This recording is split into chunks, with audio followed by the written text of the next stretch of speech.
Jadi dikarenakan itulah banyak bapak-bapak tua ataupun om-om yang kayak lebih dari 10 kali. Dan CEO tiba-tiba nelpon aku nih. Semua lampu kantor udah mati kecuali di ruangannya CEO.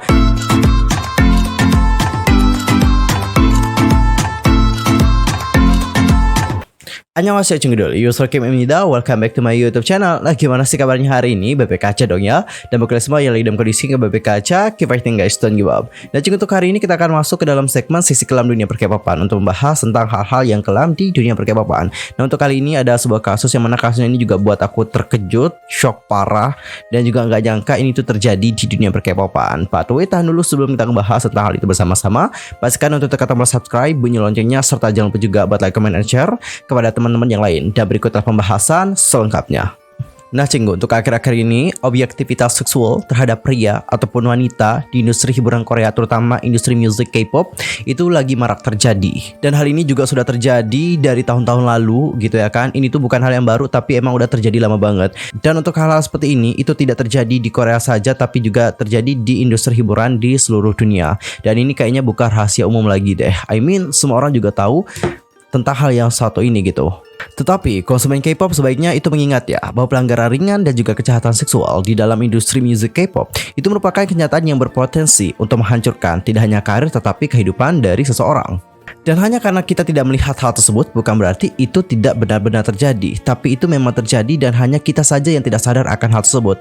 So, let's we talk about Open World Entertainment. Nah Cinggu, untuk informasi saja, Open World Entertainment ini merupakan sebuah agensi ataupun label rekaman Korea Selatan yang didirikan oleh Jang Sok-woo. Nah label ini telah memproduksi artis-artis mulai dari Kim Ho-ram, The Boss, dan juga X5, juga aktor Ko Joo-won dan Shin Ji-soo. Label ini juga didistribusikan oleh Loen Entertainment dan juga punya partner dengan Sony Music Entertainment Jepang.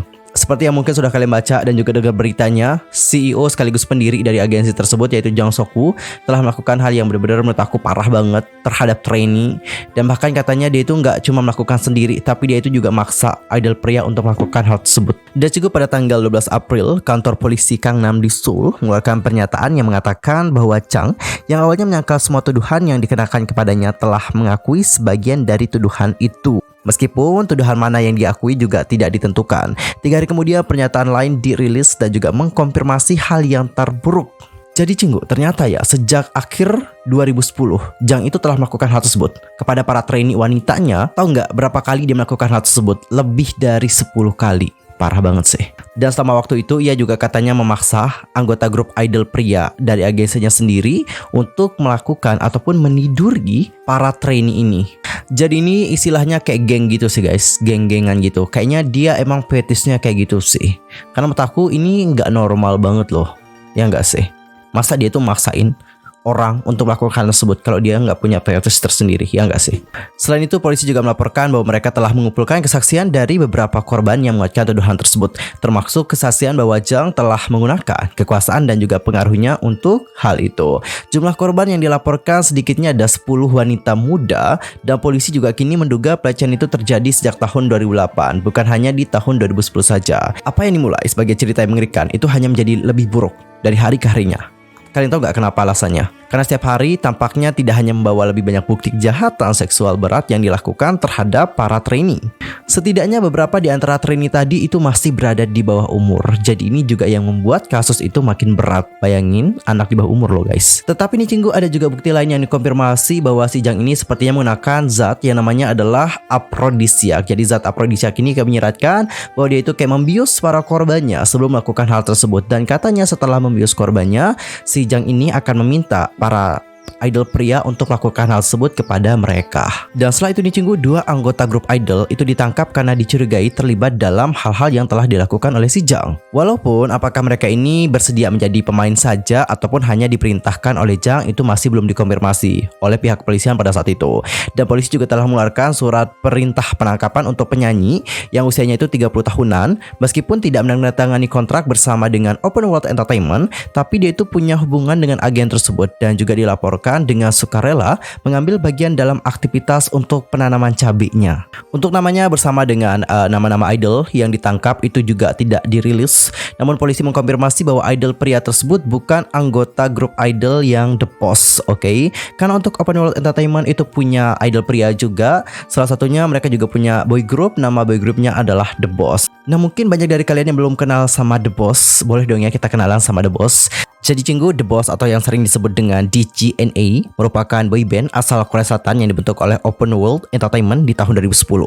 Nah, semua anggota The Boss dulunya adalah member dari generasi keempat band Sing, yaitu band yang berada di bawah manajemen Sing Entertainment yang terdiri dari 7 member.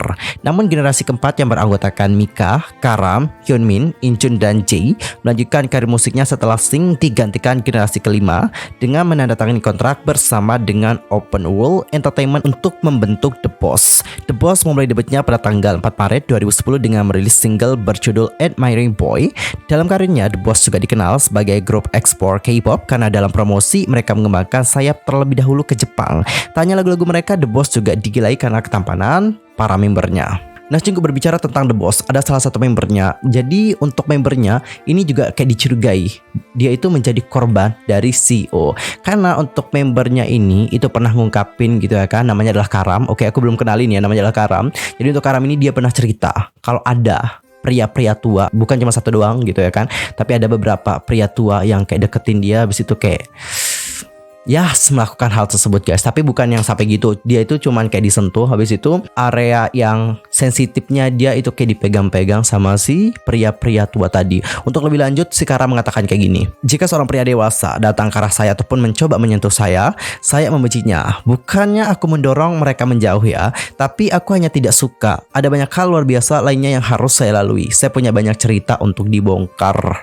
Oke, setelah Karam melakukan hal tersebut, banyak yang curiga mungkin pria tua yang dimaksudkan sini adalah CEO-nya. Tapi untuk sekarang kita juga tidak tahu siapa yang dimaksudkan oleh Karam, karena untuk Karam sendiri itu tidak pernah mengungkapin siapa orang tersebut. Dan sepertinya ini tuh bukan cuma satu ataupun dua orang saja, karena untuk Karam sendiri seperti yang aku baca-baca ceritanya, dia juga kerap melakukan hal tersebut dari pria-pria tua. Makanya dia itu kayak trauma kalau ada pria tua yang deketin dia. Oke, entah itu mungkin untuk nawarin kerjaan atau apa, dia itu kayak trauma. Nah, buat yang bertanya kenapa Karam itu dideketin oleh pria tua, hal itu dikarenakan dia itu terlihat agak cantik gitu loh guys. Oke, karena dia juga cantik, banyak yang salah paham sama dia, ngerti nggak? Jadi dikarenakan itulah banyak bapak-bapak tua ataupun om-om yang kayak mau deketin dia dan juga melakukan hal tersebut pada dia. Dan mengenai kasusnya CEO, kalian tuh penasaran nggak sih gimana penyelidik berhasil mengungkapkan hal-hal yang telah ia lakukan? Jadi Cinggu, untuk para detektif itu katanya menjaga gedung perusahaan selama 5 jam setelah surat perintah penggeledahan dan juga penyitaan dikeluarkan untuk tempat tersebut. Dan ini dilakukan oleh para detektif agar si Jang dan juga karyawan tidak punya kesempatan untuk menyingkirkan bukti. Dan pada akhirnya wawancara dengan member The Boss dan rekan satu labelnya pun kemudian dilakukan. Nah, seorang pejabat itu mengatakan, kami telah menerima laporan yang tak terhitung jumlahnya bahwa CEO menggunakan posisinya yang lebih tinggi untuk secara teratur meniduri dan juga menyerang para trainee.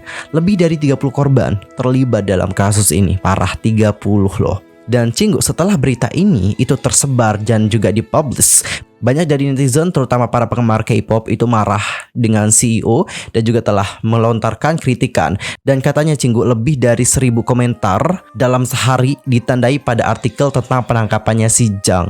Kalau di zaman sekarang itu kayaknya lebih dari 1000, kayaknya udah 10 ribuan deh kayaknya, atau ratusan ribu dalam sehari, I think so. Dan juga dilaporkan fakta industri yang diketahui bahwa Jang yang sering mengunjungi klub malam punya tangan yang berkeliaran dan juga mata yang menjelajah.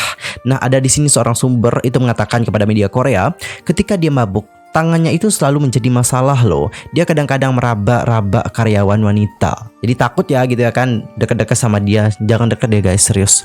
Dan sumber lain juga menambahkan, industri hiburan sudah sangat menyadari kekejamannya. Dia salah satu pelanggan terburuk saat mabuk.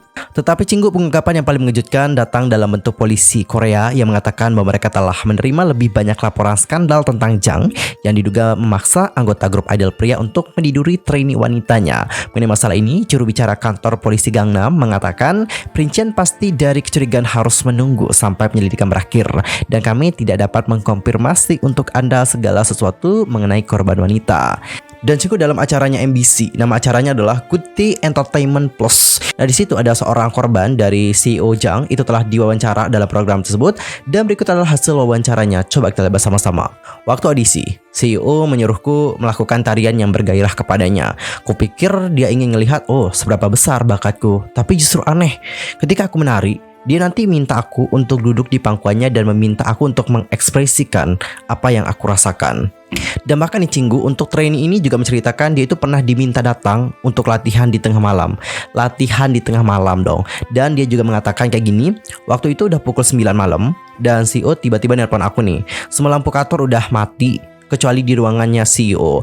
Aku melihatnya di sana dan dia juga duduk bersama dengan orang yang katanya sih wakil dari agensi terkenal. Dia kemudian meminta aku untuk, lepasin baju kamu. Dan saat aku menolak untuk lepasin nih, dia bilang, banyak kok gadis yang menyerahkan dirinya sama aku gitu. Kamu membuang kesempatan. Dia kemudian menelpon agensi lain tempat temannya sedang dilatih.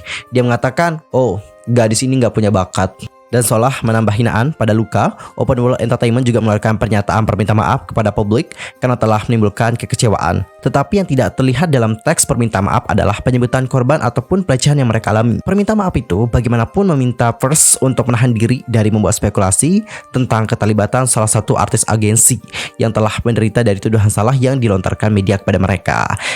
Dan juga pada bulan November 2014, CEO dari agensi Open World Entertainment yaitu Jang Sok-woo yang didakwa dengan tuduhan terhadap apa yang dilakukan terhadap trainee muda tadi itu dijatuhi hukuman 6 tahun penjara dan juga sudah mengakui kejahatannya. Selama sidang banding, Sok-woo itu mengaku bahwa dia memang melakukan hal tersebut terhadap salah satu trainee perempuan di agensinya. Dan untuk pengacara Sok-woo itu berkata, dia mengaku bersalah atas semua tuduhan, dia akan memberikan bantuan untuk proses penyembuhan seluruh korban. Selain itu pihaknya juga meminta untuk pengurangan hukuman dengan memberikan pembelaan bahwa Sok-woo adalah pebisnis yang telah bekerja keras untuk menyebarkan Hallyu di Cina yang dikuatkan dengan menghadirkan salah seorang saksi dari agensi. Itu adalah alasan kenapa dia itu meminta pengurangan hukuman. 6 tahun penjara masih minta kurang lagi. Menurut aku kurang sih. Kurang. 6 tahun penjara harusnya ditambah dong. Cuma 6 tahun penjara doang. Seriusan? Ini korbannya bukan 1 loh pak, 6. Dan katanya tadi ada 30 loh. Kayak gak habis pikir sih. Kayak gini hukum. Nah untuk pernyataan ini juga dianggap begitu berbeda ya, karena sebelumnya Sok-woo dan tim hukumnya juga telah membantah semua tuduhan yang dibebankan kepadanya. Meskipun dirinya juga sudah ngaku memang ada hubungan wik-wik yang terjadi. Well Cinggu, dari hal ini dapat kita simpulkan bahwa untuk menjadi seorang idol K-pop that's not easy. Jangankan saat debut ya, sebelum debut kalian juga akan menghadapi berbagai hal yang sangat menyakitkan dalam hidup kalian. Apalagi kalau kalian salah pilih agensi, oh my god. Apalagi dapetin CEO kayak yang tadi nih, waduh. Gak kebayang sih, kayak ngeri banget ya kan. Jadi buat kalian nih yang mau jadi idol K-pop itu tolong pikirin lagi, aku tekankan. Apalagi kalian tuh dari Indonesia guys. Kalau ada agensi yang ngajakin kalian untuk yuk join ke agensi aku, lihat dulu agensinya, teliti dulu agensinya. Jangan sampai kalian itu join, pas joinnya kalian itu dimanfaatin dengan cara yang buruk. Jangan sampai kayak itu. Dan well Cinggu, gimana pendapat kalian tentang hal yang satu ini? Langsung saja komen di kolom komentar. I'm Sulky pamit. Aku mohon maaf kalau ada kesalahan baik dalam ucapan, sikap, tindakan dan sebagainya. I'm sorry. Dan mungkin ada kesalahan informasi, jangan sungkan-sungkan untuk koreksi aku dengan cara komen di bawah. See you next time. Annyeong. Kamsahamnida. Goodbye.